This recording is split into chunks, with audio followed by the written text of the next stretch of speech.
Hi everybody and welcome to my channel. In this episode I'm going to be talking about high security prisons and the difference between high security prisons and all other prisons. And when I say all other prisons, I mean prisons like category C's, category B's and also open prisons.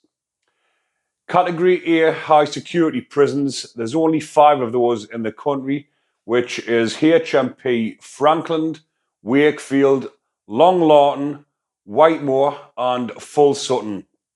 So these 5 prisons are the dispersal prisons, and these are the most dangerous prisons in the country. They're up there in the top 10 of the most dangerous, and these are the 5 of those. There's also other Cat A prisons, which is Strangeways and Woodhill and Belmarsh, which have units on, which also holds people from the high security estate.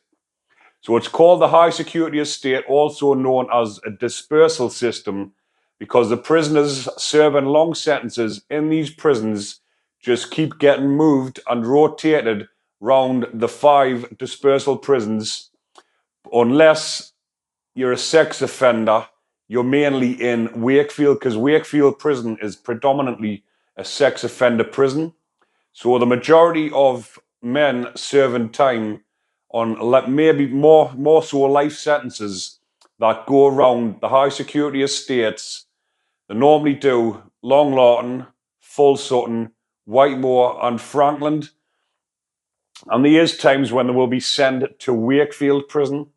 And as I just mentioned, Wakefield prison, which is the original Monster Mansion, is where they send the paedophiles, the murderers, the worst of the worst. Franklin has also now become known as Monster Mansion as well, as you might have seen in the Franklin prison documentary. If you haven't, go onto my channel, have a look through the videos and you will see the documentary which I'm in, the HMP Franklin one, and it's called Inside Monster Mansion. Now, there was a lot of debate, especially amongst the people that's been to prison, saying, well, that's not Monster Mansion, Wakefield's Monster Mansion.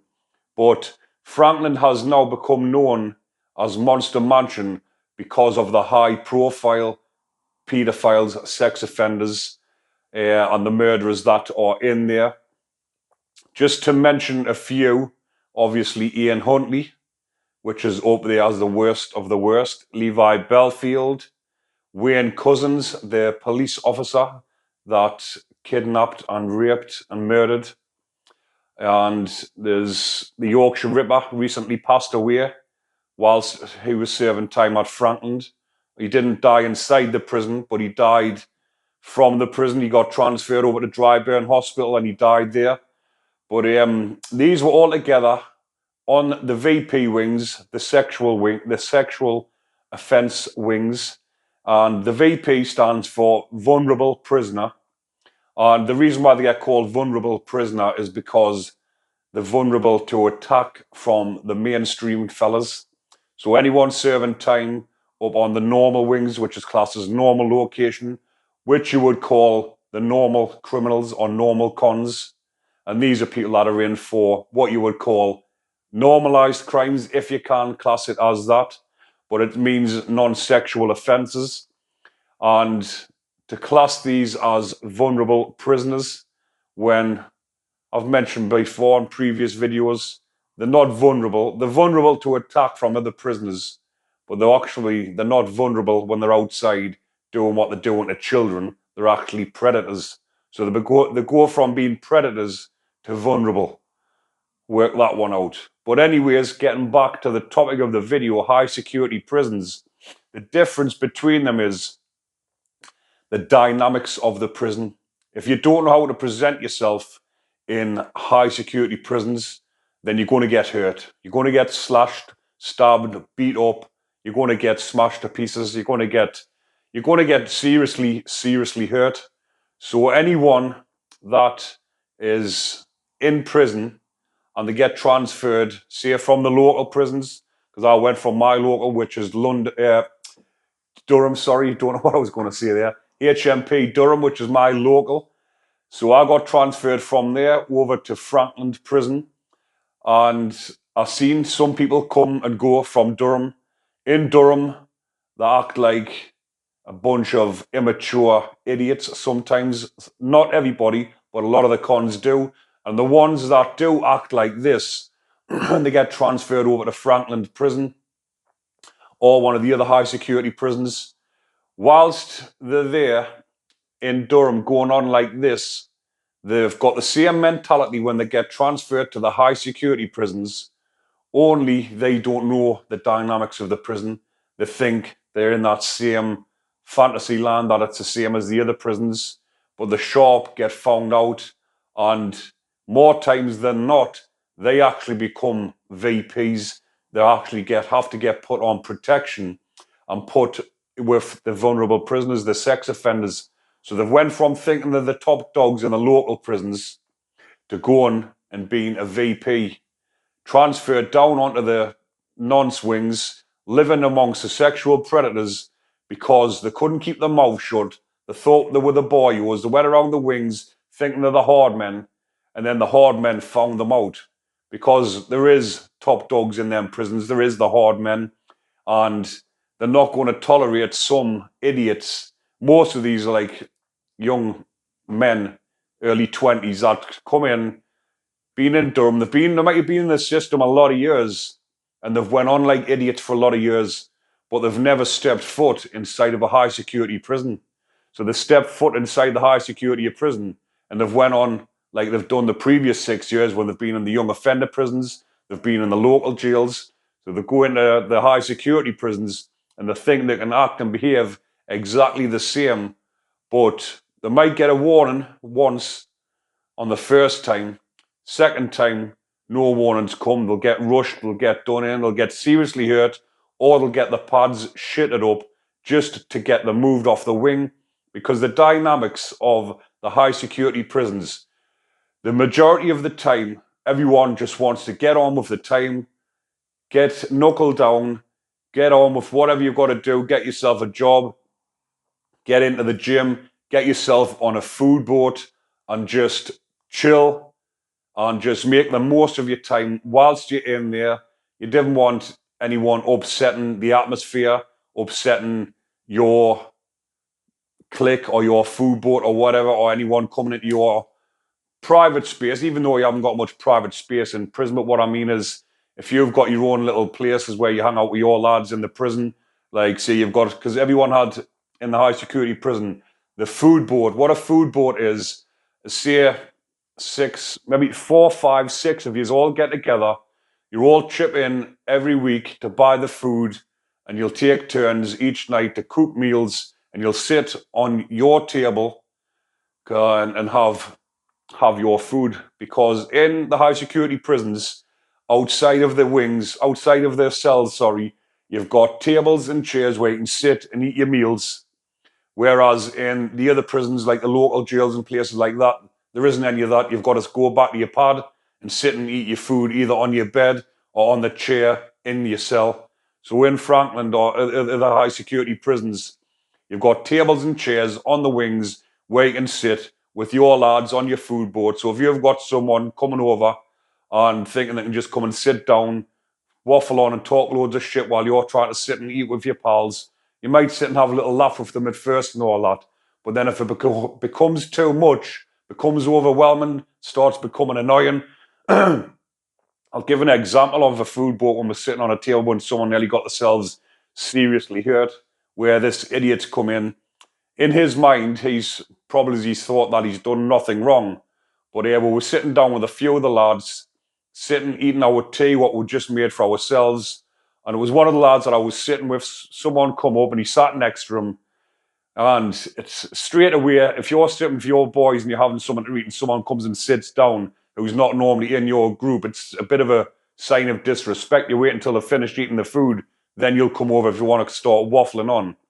So anyways, he's come and sat down and he's picked a bit, he's looked at the lad's plate and he's picked a chip up off his plate, or whatever it was a chip or something, bit of food off his plate, picked it up and just started eating it. So everyone's looked at each other like that, and it was like, he got a bit of a, what do you call it? We got a bit of a freebie got a bit of a freeway because of his mentality.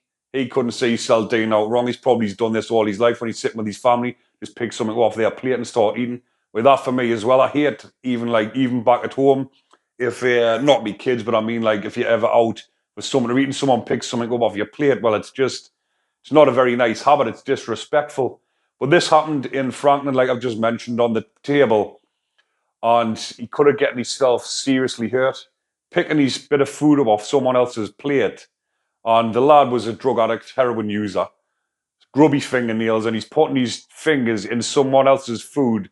And this is what I mean by the dynamics. If you're not knowing how to present yourself in these situations, you're going to get yourself seriously hurt. Picking a chip off someone's plate could have gotten a big slice down your face for something that you didn't think was a problem.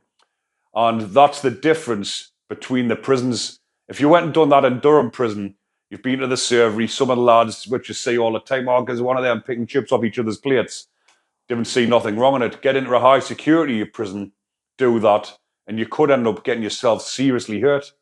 And then when I mentioned about if someone's on the wing and they're upsetting the atmosphere, it could be another example of on a night time after about 8 o'clock at night in the high security prisons, you can't hear any noise. A lot of the lads that are been in for years, institutionalized, they normally go to sleep. Some of them 8, 9 o'clock at night go to sleep very early, and they wake up and they start their daily routines at 4 o'clock, 5 o'clock in the morning. So it's normally the case where no one plays music late on after 8, 9 o'clock at night, unless it's sometimes a weekend, Friday or Saturday, and some of the lads might have had a drink, they've had a bit of hooch or whatever, then that's a little bit different. But normally, the music's off because there's nothing more irritating when you're in prison and you're winding down on the night time, you're watching the telly, you're chilling out, just lost in your own thoughts, and all you can hear is boom, boom, boom coming from the pad next door or upstairs from you, and it's just the constant banging of the noise. And that's another, what you could say, a rule in the prisons. You don't do that sort of thing. Because again, another example, I seen someone, it happened, the lad was shouting across, it was actually across the wing. The scouts, two of them were scousers, one of them was on the other side of the landing. You've got the association bit in the front, you've got a landing here, another landing over on the other side, and this lad, he used to hate any noise after a certain time at night. It would just do his head in. So you could hear him shouting across, tell him to turn the music down. His music's that loud, he couldn't hear. So the next door's having to bang on his wall and shout over, say, the lad, it was Willie. Some Scouse fella shouts there, Willie's on the rear, Willie's shouting to you. So Willie shouts, oh, turn the music down, lad. And so he says, aye, whatever, and he's turning the music back up. So in the morning, Willie's come flying out of his pad straight in, and he's set about the kid in his pad. And that was just because he'd had his music on later than 8, 9 o'clock at night, because Willie was trying to get his head down, and he's been setting his routine for 5, 6, 7 years, and someone's come onto the wing and disturbed his routine, and it's doing his nutting. Another thing, it was the taps. Upstairs, if you were down on the ones, you had the ones and the twos, and if someone's upstairs from you, and they might be up on drugs up through the night, because a lot of the lads off, they take like subbies or different things that sometimes keeps them up, and they wake through the night. A lot of them because they like to be up through the night and sleep all day. And upstairs, the taps was like a press tap, so you press the tap, and it wasn't something you turn to the taps that you press and it goes off by itself. But some of the lads used to just bang the top of the top, bang, and you could hear it bouncing from upstairs. And they would be doing this like 1 o'clock, 2 o'clock in the morning, all through the night. And that would be annoying the hell out of the lads. So that's another case of someone doing something like that and upsetting the dynamics of the prison. So you've got to know how to behave yourself and react to different situations in these high security prisons. Because like I've mentioned, you're going to get seriously hurt, and the dynamics is totally different to any other prison. So if anyone's watching this, any of the youngsters, and you're thinking about getting yourself, or you're actually involved and you're getting into bother, think about these situations before you land yourself in there, thinking that you're going to go in there, play the big man with your big attitude. You're going to end up living with big time gangsters millionaires, people that just don't give a shit. They've lost their liberties. They're never getting out ever again. They're doing 30-year sentences, 40 years. Some of them is doing life without parole. So you and your big man attitude aren't going to last 2 seconds in places like that. This is what people need to realise before they're going out and doing daft things and not realising what's going to happen when they actually get to prison, because the high security prisons are a very dangerous and volatile place. And I know a lot of people, because I've read some of the comments before where they're saying, well, it's not as bad as what you make it out to be. Yes, it might not be. You might not think it if you've been in there and you've kept your head down, you've kept yourself to yourself, and you've getting through your sentence with no trouble, which I did myself, because from my age, I was 21-year-old living in a high security prison. I was one of the youngest lads on the wing. You've got to be 21 to be in there. So I was the youngest, one of the youngest. So it was about 2 or 3 of us round about that age. So I was one of the youngest lads on the wing, but I had a bit of an older head on my shoulders. I knew how to present myself. I knew how to talk to people. I knew how to talk to people with respect. So I got on well with the rest of the cons. I didn't have any trouble with anyone whilst I was in there, to be honest. Obviously, you might have the odd couple of little minor things along the way, but nothing major happened when I was in there involving myself, because, like I say, I had a bit of an older head on my shoulders. I knew how to talk to people, knew how to show respect, and I got a lot of respect back. And that's why some people will say, well, it's easy. It's easy if you keep your head down and you get on with it, but you can do it the hard way or the easy way. If you're daft, immature, go on like an idiot, you're going to have an extremely hard time, and you're going to be fronted and you're going to get it put on you. And if you can't defend yourself or back it up, then you're going to end up in serious trouble, and you're going to end up living amongst the sex offenders. Because that's, like I've just mentioned earlier on, that's what happens. A lot of the drug heads, the debt heads, get involved. They can't pay the debts back. They can't send the money from the outside. The debt just keeps accumulating. They then got to get put on the VP wings, go and live with the sex offenders. So that's what type of people they are. They've getting themselves into that much trouble, and they don't mind going and living with sex offenders just because of the drug habits or whatever else they've done to get themselves into that situation and getting into trouble. But like I've mentioned, Wakefield is predominantly paedophiles, child murderers, and people like that. But they also get sent, because in that prison, all of the wings are VP wings. I don't think there's a normal location wing in Wakefield prison, or there wasn't back in the back when I knew all about that prison, because obviously you hear about all the different prisons whilst you're in there. So there is no VP, there is no normal location wings. It's all VP wings. So what happens is if you get sent there, you've got no choice but to be mixed in with them.